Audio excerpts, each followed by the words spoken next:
दोबारा तजर्बा। यूहन्ना में लिखा है तुम्हें नया जन्म पानी और रूह कुद्दस से लेना होगा।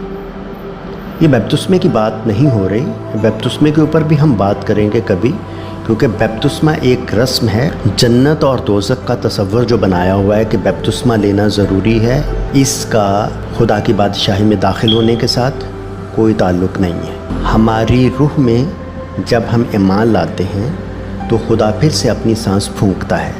यही है नई पैदाइश, रूहानी ज़िंदगी।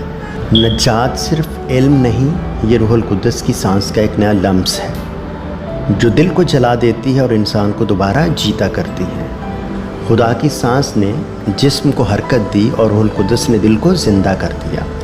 जिस दिन खुदा अपनी सांस तुम पर फूंकता है वो दिन तुम्हारी असल ज़िंदगी का पहला दिन होता है। खुदा की सांस सिर्फ़ तख्लीक की अलामत नहीं बल्कि रूहुल कुद्दस का इजहार है।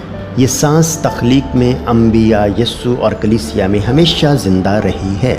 जब आप रूहुल कुद्दस को पाते हैं तो आप खुदा की पहली सांस से जुड़ जाते हैं। खुदा की सांस एक तख्लीकी अमल नहीं बल्कि उसकी मोहब्बत का ज़िंदा इजहार है। ये सांस तख्लीक से लेकर मसीह, अंबिया, कलीसिया और तुम्हारे दिलों तक पहुँचती है, तुम्हारे दिलों तक बहती रहती है। जब तुम रूहुल कुद्दस को पाते हो तो खुदा की सांस के लम्स को महसूस करते हो, वही लम्स जो ज़िंदगी को जन्म देता है।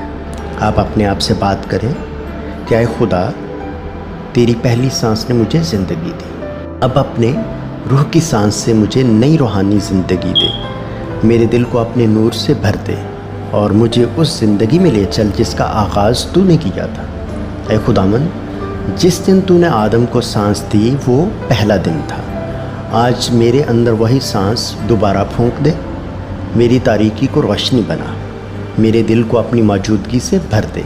मैं चाहता हूँ कि तेरी सांस मेरी ज़िंदगी का गीत बन जाए और तेरा रूह मेरी रहनुमाई करे।